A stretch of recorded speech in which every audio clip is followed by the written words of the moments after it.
2-3 pertanyaan terakhir kali ya, karena memang udah hampir sejam juga. Kira-kira ini kan nanti Ghostwriter 2 mau Ya, muncul nih.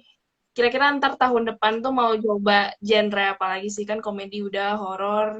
Mungkin nanti ada genre baru lagi yang pengen dicoba sebagai sutradara. sebagai sutradara baru kayaknya belum saatnya gue mencoba-coba genre. Lebih ke berusaha Oke. bikin yang bagus dulu aja deh, karena biarkan orang tahu dulu karya kita bisa sebagus apa. Kalau misalnya kita udah cukup dikenal di sebuah area, misalnya komedi atau drama gitu, dan udah cukup punya jam terbang untuk akhirnya mencoba genre baru, mungkin gue pertimbangkan untuk mencoba genre baru. Tapi apapun genrenya gue pasti akan ada sih, nggak mungkin enggak. Karena ya gue suka komedi Hmm. gitu, gue suka banget. Gue film yang nggak ada komedinya tuh ya nggak asik gitu. Gue nonton film harus ada komedinya kalau bisa gitu, karena Hmm.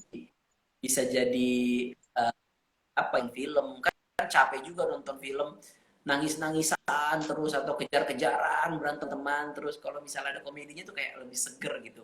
Superhero ya Marvel pun selalu ada komedi-komedinya dalam setiap film-filmnya gitu, meskipun itu film superhero, karena mereka persis film yang menghibur, Hmm. film yang punya part komedi yang menyenangkan, karena itu kan termasuk sajian juga gitu buat penonton. Kalau misalnya di tengah-tengah komedi itu kayaknya ya happy aja gitu, terhibur aja. Kita kan ke bioskop mau terhibur ya biasanya. Hmm. Walaupun gue pakai bikin drama pun pakai komedi. Jadi memang komedi harus Hmm. selalu ada kayaknya dalam film-film gue ya, karena memang itu yang gue bisa gitu. Kita nggak nanti hasilnya malah jelek, mendingan maksimalkan potensi yang kita punya. Yang penting orang bisa terhibur gitu. Mhm, oke. Tapi emang komedi itu bumbu wajib ya di semua di industri perfilman tuh komedi bumbu wajib gitu.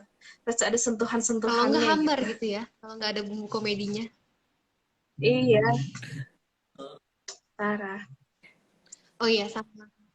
Oke. Tadi kan Kak Aco juga sempat nyinggung nih, kayak misalnya film-film Kak Aco tuh nggak akan keluar dari komedi, karena kan kakak base-nya emang di komedian gitu. Terus kalau role model Kak Aco di dunia perfilman itu siapa dan kenapa sih, kalau boleh tahu nih? Gue nggak punya satu sosok yang gue kagumi mati-matian ya, karena menurut gue lebih suka mengagumi karyanya.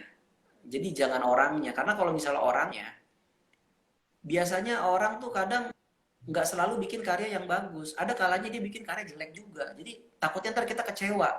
Kalau kita udah mengidolakan satu orang, oh sutradara yang ini nih, tiba-tiba dia bikin film jelek. Aduh, kok jelek ya gitu. Terus kita gimana nih, mau lanjut fans apa enggak ya? Terus misalnya kita Mhm. terlalu mengidolakan satu filmmaker gitu, takutnya nanti kita malah kita malah terlalu trying to hard untuk bisa kayak dia gitu. Jadi malah kita kehilangan warna kita sendiri. Jadi mendingan kalau gua nonton aja film sebanyak-banyaknya dari sutradara apapun, siapapun, dari negara manapun. Selama itu bagus, selama itu menyenangkan, ya kita ambil yang baik-baiknya, kita pelajarin. Kita nonton film drama, tapi film India, nggak apa-apa.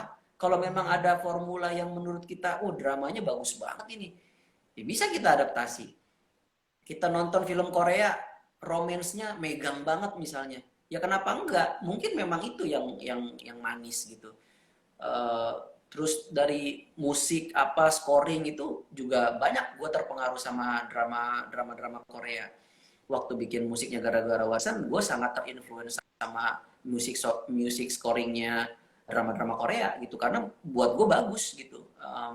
Drakor tuh kalau udah masuk ke adegan-adegan simple tapi musiknya tuh on point banget, itu tuh kadang malah ngebawa mood kita jadi lebih masuk ke dalam adegan itu gitu. Jadi kayak kenapa enggak kita coba pendekatan itu gitu. Jadi kayak mendingan kagumi karya demi karya aja, bukan orangnya. Oke. Jadi biar nggak berekspektasi tinggi juga ya Iya, terhadap orangnya kita juga gitu. jadi Oke deh, nah udah. itu wawasannya nggak cuman ngikutin ke satu idola kita ini aja gitu. Bisa lebih terbuka. Jadi banyak sudut pandang gitu Hmm. ya. Oke deh, karena udah sejam juga dan kita udah melewati batas yang seharusnya ya. Em, Paling sebagai penutup nih, ada pesan moral yang sebenarnya pengen Kak Aco sampaikan dari gara-gara warisan ini ke teman-teman semua nggak? Kalau dari gara-gara warisan sih sebetulnya gue mau menyampaikan hal yang uh, simple banget sebetulnya karena ini tuh sebetulnya ironi. Biasanya kan orang kalau bicara warisan, harusnya kan itu menjadi sebuah momen yang menyenangkan harusnya. Karena kan kita mau bagi-bagi warisan. Itu kan harusnya menjadi momen yang cheerful, menyenangkan, hangat gitu. Tapi nggak tahu kenapa yang terjadi di lapangan bagi-bagi warisan itu selalu yang malah bikin sebuah keluarga itu tercerai berai gitu. Jadi kayaknya kita harus mulai mulai merecall kembali diri kita, balik lagi ke definisi awal warisan tuh apa gitu. Karena pada akhirnya kan kita harus ngelihat warisan tuh bukan cuma tentang pembagian, tapi yang lebih penting dari itu ya penyatuan gitu. Karena orang tua ninggalin warisan itu bukan biar anaknya terbagi-bagi, tapi biar anaknya menyatu gitu. Jadi kalau dibilang warisan tentang pembagian, bukan. Warisan itu tentang penyatuan gitu. Itu sih yang berusaha Oke, gara-gara warisan. wow, inspiratif Pesannya sekali deep ya. banget. Oke deh, iya deep banget. Oke, simple tapi deep ya, dan berkesan lah istilahnya. Oke, paling segitu dari kita. Terima kasih banyak Kak Aco dan maaf banget kita Iya. melewati batas waktu ya.